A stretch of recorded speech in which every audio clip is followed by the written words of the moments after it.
Graça e paz, povo de Deus. Esta é a meditação, a exposição do culto familiar matutino das famílias da Terceira Igreja Presbiteriana de Boa Vista.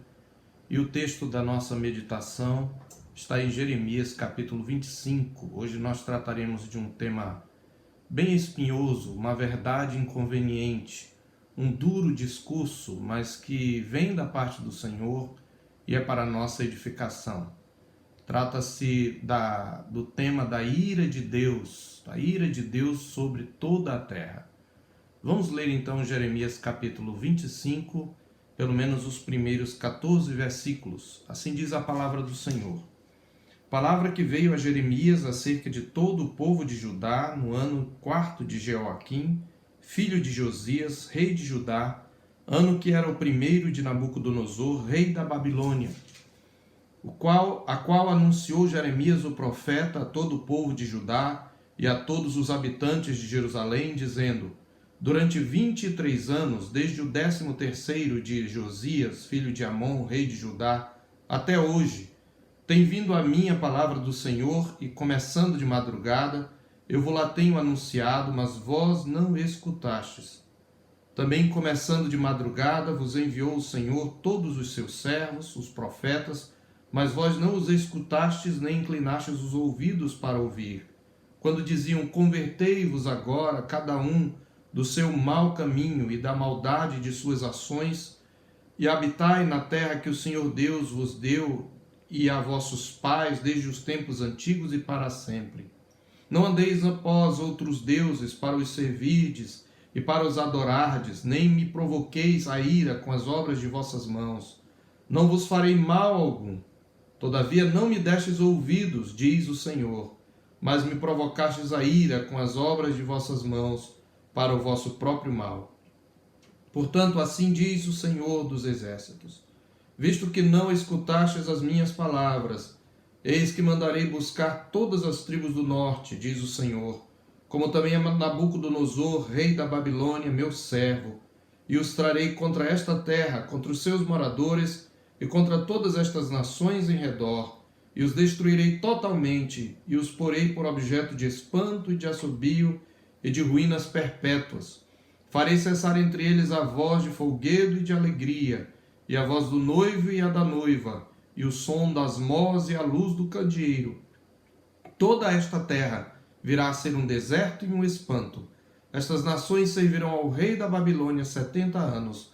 Acontecerá, porém, que quando se cumprirem os 70 anos, castigarei a iniquidade do rei da Babilônia, e desta nação, diz o Senhor, como também da terra dos caldeus.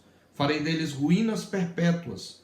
Farei que se cumpram sobre aquela terra todas as minhas ameaças que proferi contra ela, tudo quanto está escrito neste livro, que profetizou Jeremias contra todas as nações, porque também eles serão escravos de muitas nações e de grandes reis. Assim lhes retribuirei segundo os seus feitos e segundo a obra das suas mãos. Amém.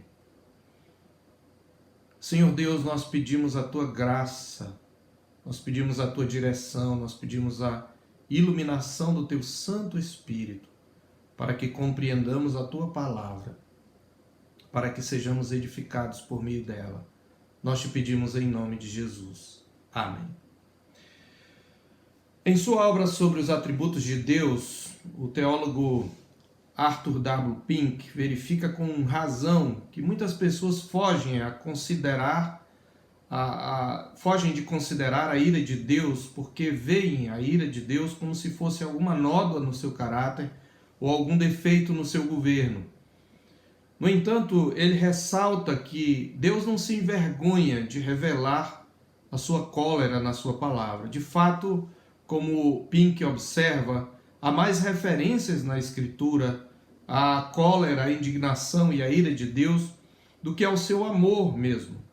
Isso é porque Deus é santo e, como tal, ele odeia o pecado, e que o pecado que nada mais é do que uma rebelião contra a sua autoridade e um ultraje à sua soberania inviolável. Desse modo, Pink ressalta que a ira de Deus é uma perfeição do caráter divino, sobre o qual nós precisamos meditar com mais frequência do que o fazemos. Primeiro, para que o nosso coração fique devidamente impressionado com a ojeriza de Deus pelo pecado. Nós estamos sempre inclinados a uma consideração muito superficial do pecado, a encobrir a sua fealdade e a desculpá-lo com várias escusas. Segundo, para produzir em nossas almas o verdadeiro temor de Deus. E terceiro, para induzir nossa alma a um fervoroso louvor a Deus por nos ter livrado, a nós, seu povo, da ira vindoura. Desse modo, Arthur W. Pink arrasou da seguinte maneira: como poderia aquele que é a soma de todas as excelências olhar com igual satisfação para a virtude e para o vício, para a sabedoria e para a estutícia? Como poderia aquele que é infinitamente santo ficar indiferente ao pecado e negar-se a manifestar sua severidade sobre ele? Como poderia aquele que só tem prazer no que é puro e nobre deixar de detestar e de odiar o que é impuro e vil? A ira de Deus, conclui Pink, manifestou-se quando foi pronunciada a primeira sentença de morte, quando a terra foi amaldiçoada e o homem foi expulso do paraíso terrestre.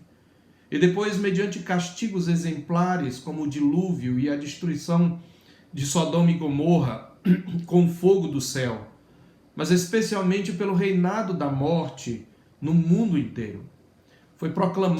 Esta ira foi proclamada na maldição da lei para cada transgressão e foi imposta na instituição do sacrifício.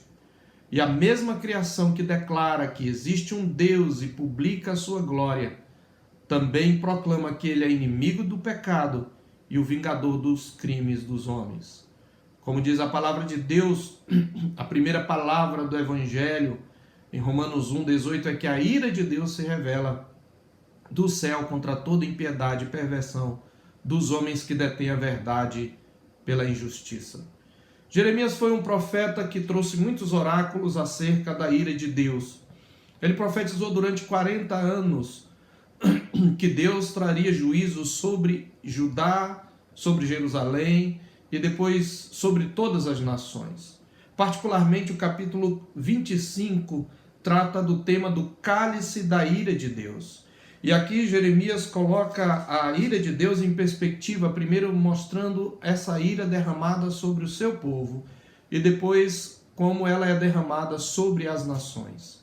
E é sobre isso que eu quero expor aqui, trazendo ao final algumas aplicações, que na verdade ocuparão a maior parte dessa mensagem.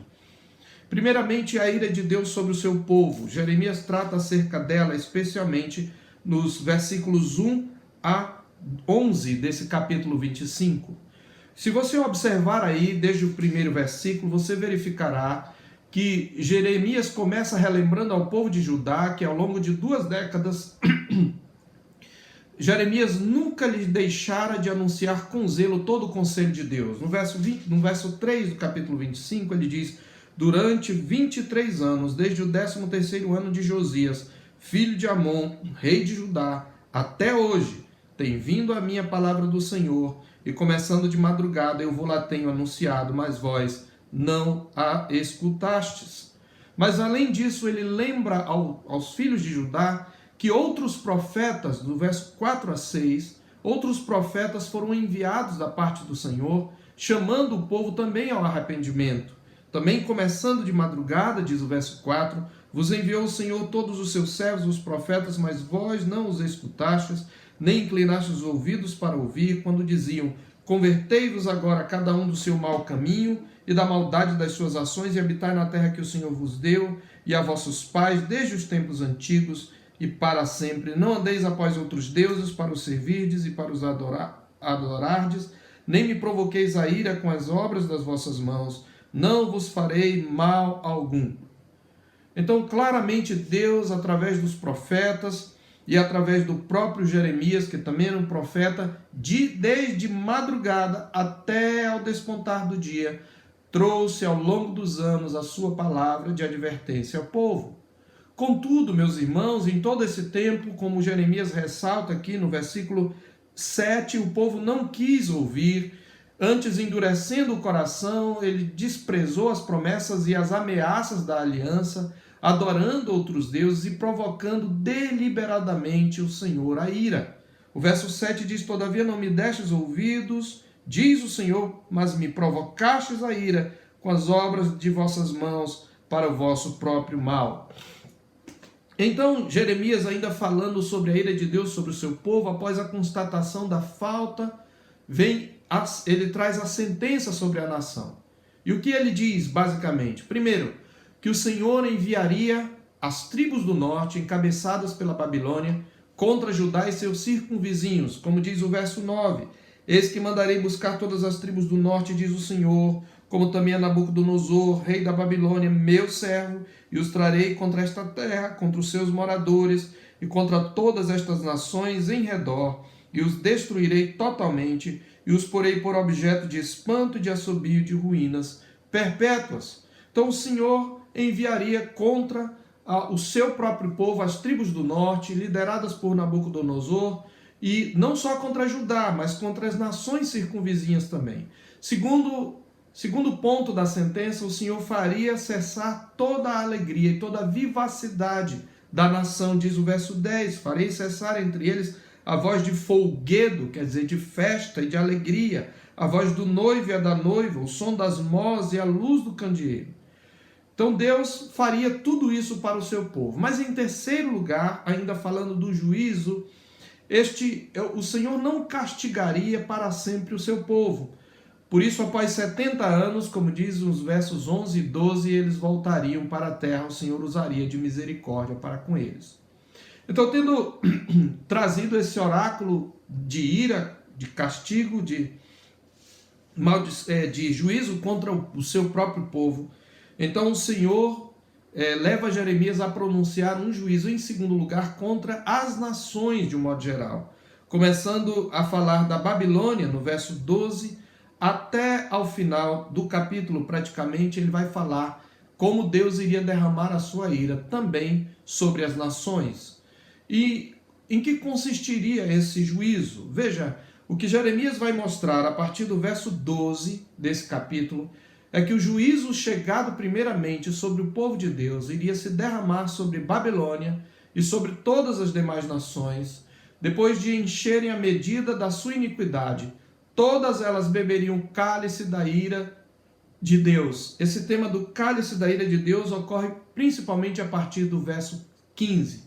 A ideia é de que as nações com suas iniquidades, elas foram enchendo a medida da ira de Deus, da santa ira de Deus, até que isso viesse a transbordar e agora elas teriam que beber desse cálice da ira do Senhor.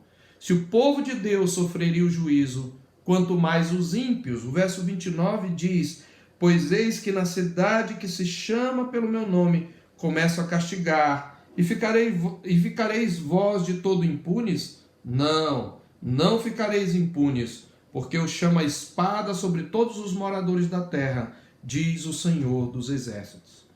Então, em segundo lugar, por causa desse juízo, desse cálice da ira derramado para que as nações pudessem beber, os pastores, que aqui são os reis e os príncipes destas nações, deveriam uivar e revolver-se na cinza.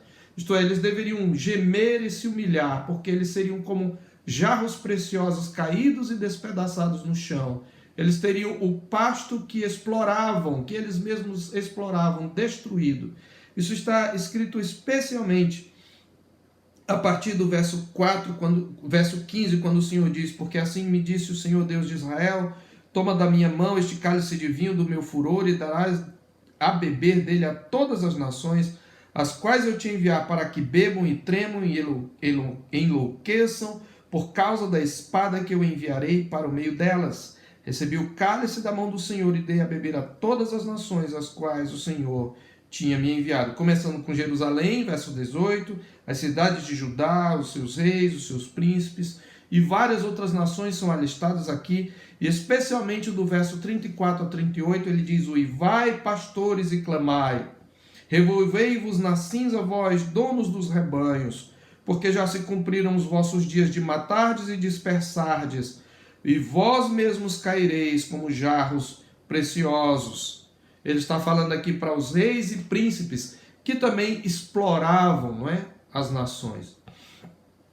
Uma terceira verdade importante sobre essa ira de Deus derramada sobre as nações é que o instrumento do juízo no contexto de Jeremias seria a espada, isto é, a guerra. Isto porque a espada é mencionada aqui 4 vezes. Veja o verso 16, no verso 27, no verso 29 e no verso 31. Eu vou ler esses versos. Verso 16. Para que bebam e tremam e enlouqueçam por causa da espada que eu enviarei para o meio delas. Depois o verso 27 diz: pois lhes dirás, assim diz o Senhor dos exércitos, o Deus de Israel, bebei, embebedai-vos e vomitai, caí e não torneis a levantar-vos, descrevendo aqui a figura do bêbado, por causa da espada que estou enviando para o vosso meio. Verso 29, pois eis que na cidade que se chama pelo meu nome começa a castigar, e ficareis vós de todo impunes? Não ficareis impunes, porque eu chamo a espada sobre todos os moradores da terra, diz o Senhor dos exércitos. E ainda no verso 31, chegará o estrondo até a extremidade da terra, porque o Senhor tem contenda com as nações, entrará em juízo contra toda a carne, os perversos entregará a espada, diz o Senhor. A Bíblia mostra vários flagelos pelos quais Deus envia seus juízos sobre a terra. São eles a espada, a fome, a peste e também as bestas feras do campo. Mas aqui no contexto de Jeremias, ele está anunciando o seu juízo por meio da espada. O que ele está mostrando? Haveria guerra entre essas nações. Primeiro da Babilônia contra algumas nações, depois viria a Medo-Pérsia e iria destruir a Babilônia. E essas guerras seriam atos do juízo de Deus, ainda que ele não inocentasse os culpados, ainda que os reis e os povos fossem culpados por essas guerras, Deus as usaria como juízo para destruir, para castigar essas próprias nações, começando do seu povo. É isto que Deus mostra aqui em linhas gerais, no que diz respeito a este cálice da ira, esse anúncio da ira. Veja, Deus iria usar um tirano chamado Nabucodonosor para castigar o seu próprio povo, por meio da espada, da guerra. Segundo, depois de 70 anos, no verso 12, ele castigaria o próprio Nabucodonosor, que na sua soberba e na sua crueldade havia pisado as nações, entre elas o povo de Deus. No verso 12, e acontecerá, porém, que quando se cumprir os 70 anos, castigarei a iniquidade do rei da Babilônia, e a desta nação, diz o Senhor, como também a da terra dos caldeus, farei deles ruínas perpétuas. Veja, é o que ele está dizendo. Farei que se cumpram sobre aquela terra todas as minhas ameaças que proferi contra ela. Tudo quanto está escrito neste livro que profetizou Jeremias contra as nações. Então Deus castigaria por meio da guerra aquelas nações. Meus irmãos, o que nós aprendemos aqui? Então eu quero partir agora para as aplicações. Algumas considerações que devemos fazer à luz desse texto. O que nós aprendemos aqui, primeiramente, é que a justa ira de Deus se derrama até mesmo sobre o seu próprio povo. Quando Deus fala do cálice da sua ira que ele daria a beber, ele menciona a primeira nação que ele menciona, a primeira cidade que ele menciona no verso 18 é Jerusalém. E a primeira nação é Judá, as cidades de Judá. E no verso 29 mesmo ele disse, eis que na minha cidade, que chamo pelo meu nome, começo a castigar. Então, o justo juízo de Deus se derrama até mesmo sobre o seu próprio povo. Mas ao mesmo tempo nós aprendemos também que os seus juízos sobre o povo da sua aliança, eles são corretivos e temporais, e não meramente punitivos e eternos, permanentes.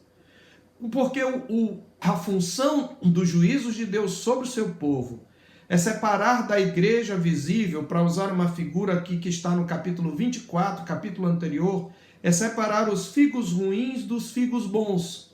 No capítulo 24, Jeremias havia tido uma visão de 2 cestos de figos, um que tinha figos muito bons e outros de figos ruins, que de tão ruins não podiam comer. E o Senhor Deus diz que os figos bons eram aqueles crentes servos de Deus que ele tinha enviado para o cativeiro e que estavam sofrendo aquela disciplina, mas a quem Deus iria dar um novo coração por meio daquele juízo e disciplina. No capítulo 24, ele diz assim no verso 5, assim diz o Senhor Deus de Israel, do modo porque vejo estes figos bons, assim favorecerei os exilados de Judá que eu enviei deste lugar para a terra dos caldeus. Porei sobre eles favoravelmente os olhos e os farei voltar para esta terra. Edificá-los-ei, não os destruirei, plantá-los-ei, não os arrancarei. Dar-lhes-ei coração para que me conheçam, que eu sou o Senhor. Eles serão meu povo e eu serei o seu Deus, porque se voltarão para mim de todo o seu coração. Por outro lado, dos figos ruins ele diz, como se rejeitam os figos ruins, que de ruins que são não se podem comer, assim tratarei a Zedequias, rei de Judá, diz o Senhor, e a seus príncipes e aos restantes de Jerusalém, tanto aos que ficaram nesta terra como os que habitam na terra do Egito. Deus tinha enviado Joaquim, que é aqui chamado de Jeconias, também no livro de Jeremias.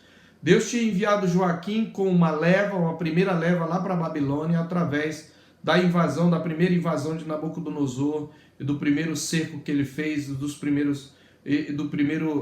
da primeira deportação de Nabucodonosor. E Deus está dizendo que os que ficaram acharam que eles eram menos pecadores do que os que foram, e continuaram em seus pecados. Tanto Zedequias, que ficou no lugar de Joaquim, o seu tio, que ficou no lugar dele, como inclusive o povo pobre da terra, porque o juízo veio também sobre os pobres, não só sobre os nobres, mas também sobre os pobres. Então o que Deus está dizendo aqui, e no capítulo 25, 29, ele diz, olha, na cidade que se chama pelo meu nome, começo a castigar. Essa expressão é a mesma que Pedro usa, e ao que parece, Pedro está citando Jeremias 25, 29, quando ele, falando da perseguição que é levantada sobre a igreja, lá no capítulo 4 da sua primeira epístola, a partir do verso 12, quando ele diz, não estranheis o fogo ardente que surge no meio de vós, destinado a provar-vos, como se alguma coisa extraordinária vos estivesse acontecendo.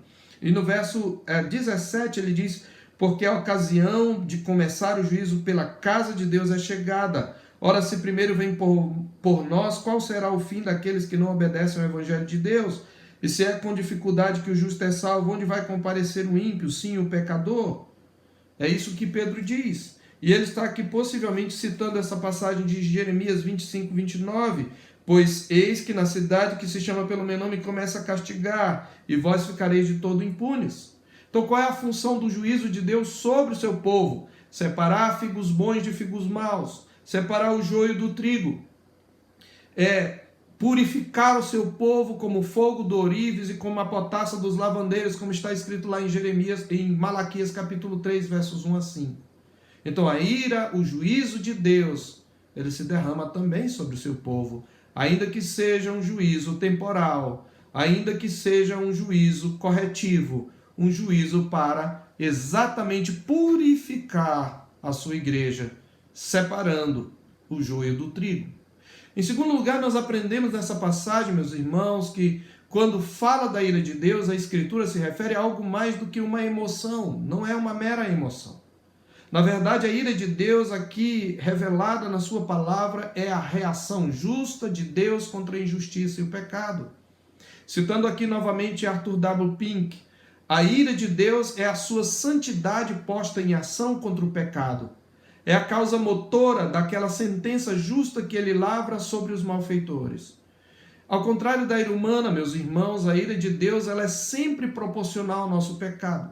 E como tudo em Deus, a sua ira, ela é uma ira justa, ela é uma ira santa. Deus nunca reage de maneira desproporcional à ofensa que lhe é feita. Ele é perfeito e justo em todos os seus caminhos.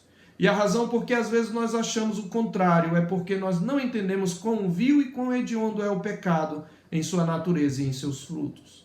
Em terceiro lugar, nós aprendemos com a palavra de Deus e devemos concluir que a queda de reinos e de reis. Preste atenção, igreja. A queda de reinos e de reis, e o estabelecimento de outros reinos e de outros reis, e o fato de algumas nações subjugarem outras, são eventos que sancionam o juízo de Deus sobre o mundo caído. É por isso que nós não devemos, por exemplo, nos espantar com as coisas que acontecem, as calamidades, sejam a guerra, a fome ou a peste, como é o caso agora. Não devemos nos espantar com a pandemia e a consequente crise política, econômica e social que ela provoca, seja na Europa, seja nos Estados Unidos, seja no Brasil. Nós não devemos nos espantar se houver uma reviravolta no mundo, se as nações mais poderosas do mundo deixarem de o ser. É Deus quem promove essas reviravoltas, ainda que Ele não seja autor do pecado. Deus é quem promove tudo isto, Deus é quem conduz a história, Deus é quem está no controle, nada está fora da sua soberania. Esta é uma das mais preciosas lições que aprendemos através de Jeremias e dos demais profetas. Deus é o rei das nações e nada escapa ao seu governo e ingerência. Toda aquela convulsão internacional da época de Jeremias, quando Nabucodonosor, diga-se de passagem, um tirano, subiu ao poder e alcançou a hegemonia sobre as nações do mundo antigo, em lugar da Assíria. Tudo aquilo era o resultado da ação de Deus conduzindo e também através da história revelando aos homens o seu poder, a sua soberania e a sua ira. É por essa razão, meus irmãos, que Deus anunciava estas coisas antes que elas viessem a acontecer. Como está escrito em Isaías 44, 6 a 8, quem anunciou antes estas coisas? E é justo da parte de Deus, meus irmãos, utilizar essas reviravoltas, pois ao fazer isto em sua ira, Ele está entregando os homens à concupiscência e à dureza do seu próprio coração, para praticarem toda sorte de coisas reprováveis e inconvenientes. Entre elas, a reprovação do próximo, a exploração do próximo, a própria guerra. Esta verdade nos dará, meus irmãos, um novo olhar sobre as convulsões e reviravoltas do nosso mundo. Como aconteceu, por exemplo, com a chamada Primavera Árabe, a crise, por exemplo, entre Rússia e Ucrânia, agora o chamado Brexit, escancarando a crise da União Europeia, secas onde havia abundância, enchentes onde havia seca, uma pandemia atingindo principalmente o mais rico hemisfério norte, mais do que o mais pobre hemisfério sul. A verdade a nós revelada na palavra de Deus é que estas coisas que acontecem, sejam a guerra, a fome, a peste, elas são, por um lado, consequências do pecado e, por outro, um grito de Deus avisando-nos de que as coisas neste mundo não vão bem, de que a criação está sob maldição. Devemos nos lembrar que a fome, por exemplo, existe no mundo não por falta de comida, mas pela má distribuição dela, pela ganância e avareza dos homens. E se você me perguntar por que então Deus permite isto, eu responderei a você com base no ensino bíblico, para trazer juízo sobre o mundo, tanto sobre grandes como sobre pequenos, tanto sobre pobres como ricos, pois até mesmo podemos reconhecer que existem pobres gananciosos. Existem pessoas que são más em seus corações, mesmo não possuindo coisa alguma. Há também entre os pobres aqueles que são murmuradores e gananciosos. E quanto a nós, meus irmãos, por acaso não temos nós nossa parcela de culpa pela fome no mundo? Quanto de alimento não desperdiçamos por nossa avareza, seja quando comemos mais do que o necessário para o nosso sustento, seja quando jogamos fora boa parte da comida que nos foi posta no prato? Não devemos presumir que a pobreza seja um sinônimo de humildade, pois nós mesmos conhecemos muitos pobres que são orgulhosos e que exploram outros mais pobres. Aliás, a Escritura diz isso. O homem pobre que oprime aos pobres é como a chuva que a tudo arrasta e não deixa trigo. É isso que diz lá em Provérbios. É a atitude do coração e não a condição social, portanto, meus irmãos, que conta. Antes, a palavra de Deus nos mostra que não há justo nem sequer um. Entretanto, meus irmãos, em sua ira, nós aprendemos também, em quarto lugar, que Deus não faz nada por capricho ou arbitrariamente.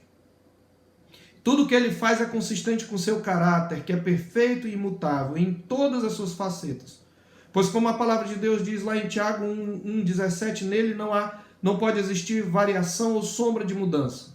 Isso significa que por ser santo, justo, perfeito em tudo que é e faz, A sua ira também é santa, perfeita e justa. Foi por isso que Deus derramou sua ira igualmente sobre Jerusalém, que era o seu povo, sobre as nações em redor, e usando Nabucodonosor, e depois, ao encher Nabucodonosor a medida da sua iniquidade, Deus derramou sua ira igualmente sobre ele, que 70 anos depois haveria de cair diante dos medos e persas.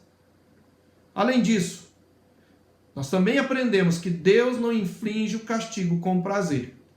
Precisamos acreditar isto porque a palavra de Deus diz isto. Ezequiel 33:11 diz: Dize-lhes tão certo como eu vivo, diz o Senhor. Não tenho prazer na morte do perverso, mas em que o perverso se converta e viva. Se converta do seu caminho e viva. Convertei-vos dos vossos maus caminhos, porque, pois, a vez de morrer, ó casa de Israel. E lado a lado com esses juízos, meus irmãos, está a mensagem do Evangelho, notificando aos homens que todos em toda parte se arrependam, como Paulo ressalta aos atenienses em Atos, capítulo 17, verso 33. Portanto, as mazelas dos homens, as mazelas deste mundo, como as guerras, a fome, a espada, a peste, além de serem sanções da ira de Deus, são também avisos para que os homens vejam os sinais, se arrependam dos seus pecados. Eu quero também trazer aqui a verdade de que o fato de que não compreendemos alguns atos de Deus não nos dá o direito de acusá-lo como injusto ou cruel. Nós não temos toda a visão, nós não conhecemos o coração dos homens. Só Ele é Deus. Ele tem o direito de fazer tudo conforme sua soberana vontade. E ao agir assim, ele faz tudo de modo consistente com seu caráter e também de modo consistente com a própria natureza das coisas criadas. Os seus atos são perfeitos, os seus caminhos são retos, os seus juízos são verdadeiros. O Senhor não é refém de suas paixões. Na verdade, a impassibilidade é um dos seus atributos. Ele é impassível. Portanto, quando falamos da ira de Deus, nós não estamos falando de uma paixão, como é o caso dos deuses pagãos, feitos à imagem daqueles que os criaram. Nós estamos tratando de uma reação divina santa e reta que se derrama em justa medida contra toda impiedade e perversão dos homens que detêm a verdade pela injustiça. Diante disso nós podemos afirmar, meus irmãos, e isso é muito duro o que eu vou falar, mas esta é uma verdade. Diante disso nós podemos afirmar que até mesmo a lamentável morte de crianças que acontece, por exemplo, numa guerra, não deve ser por nós considerado um ato injusto de Deus ou um sinal de qualquer falta de controle de sua parte sobre a humanidade. Antes de acusarmos Deus de matar inocentes, devemos nos lembrar, primeiro, que o Senhor não vê como vê o homem. O homem vê o exterior, porém o Senhor vê o coração. E diante dele ninguém é inocente. Além do mais, nós nos esquecemos que foi Deus quem criou todos os seres, inclusive as crianças. Você acha que alguém se importa mais com elas do que ele? Ou será que alguém as conhece melhor do que ele, tanto em relação ao que elas são, como em relação àquilo que poderiam tornar-se? Ou ainda, alguém sabe melhor o que lhes caberá na eternidade do que aquele que as criou? Pois há uma eternidade. Acha mesmo você que ele dará a elas um fim injusto, seja este qual for? Acha mesmo que ele não equacionará na eternidade tudo aquilo que aconteceu na história? Ainda que não tenhamos a visão do todo? Acha mesmo que você pode colocar o Senhor no banco dos réus só porque não compreendeu as sanções divinas? Como diz a Escritura, quem és tu, ó homem, para discutires com Deus? Porventura pode o objeto perguntar a quem o fez, por que me fizeste assim? Ou não tem o oleiro direito sobre a massa para do mesmo barro fazer um vaso para honra e outro para desonra, como está escrito em Romanos 9, 20 e 21?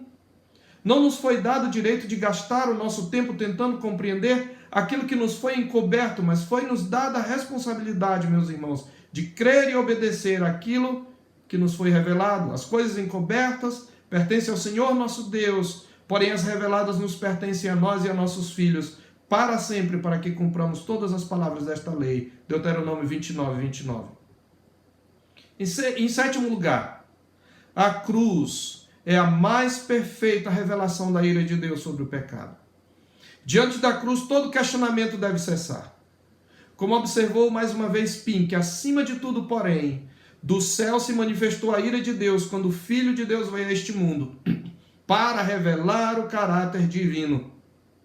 E quando esta ira foi demonstrada nos seus sofrimentos e morte, da maneira mais terrível do que todas as provas que Deus antes dera da sua aversão pelo pecado, foi nesse momento quando a sua ira foi derramada de maneira perfeita. Então pense, o único justo que realmente houve sobre a terra, recebeu sobre si, bebeu até a última gota, o cálice da ira de Deus, que era para recair sobre nós, o seu povo. A cruz deve fazer calar todo questionamento, porque Deus derramou sua santa ira sobre o seu Filho bendito. Ainda, os eventos, meus irmãos, já concluindo, os eventos que sancionam a ira de Deus na história, prenunciam o derramamento final da sua ira na consumação dos séculos. É por isso que os profetas chamaram igualmente esses dias de julgamento e o dia de juízo de o dia do Senhor. Isto porque o castigo futuro e eterno dos ímpios agora é declarado em termos mais solenes e explícitos a partir da morte e ressurreição do Filho do Homem, que virá um dia para julgar vivos e mortos. Que diremos, pois, à vista dessas coisas, meus irmãos? Diante dessas verdades, eu concluo dizendo: a ira de Deus faz parte das suas perfeições. E pela ira de Deus também devemos temê-lo, amá-lo e adorá-lo. É isto que acontece em Apocalipse 19, quando a ira de Deus e do Cordeiro se derrama sobre Babilônia, que é aqui uma figura para o mundo ímpio. O que há ali é júbilo no céu, louvor e adoração. Diz assim: depois destas coisas ouvi no céu como grande voz de numerosa multidão dizendo: Aleluia! A salvação e a glória e o poder são do nosso Deus, porquanto verdadeiros e justos são os seus juízos, pois julgou a grande meretriz que corrompia a terra com sua prostituição, e das mãos dela vingou o sangue dos seus servos. Segunda vez disseram Aleluia, e a sua fumaça sobe pelos séculos dos séculos. E no verso 6, então ouvi uma voz como de numerosa multidão, como de muitas águas, e como de fortes trovões, dizendo: Aleluia, pois reina o Senhor nosso Deus, o Todo-Poderoso. Alegremo-nos, exultemos e demos-lhe a glória, porque são chegadas as bodas do Cordeiro, cuja esposa a si mesma já se ataviou, pois lhe foi dado vestir-se de linho finíssimo, resplandecente e puro. Devemos adorar a Deus também pela sua ira, que revela a sua santidade, e devemos temê-lo.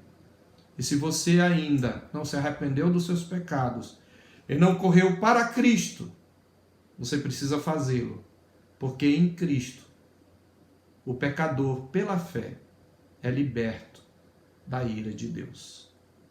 Amém.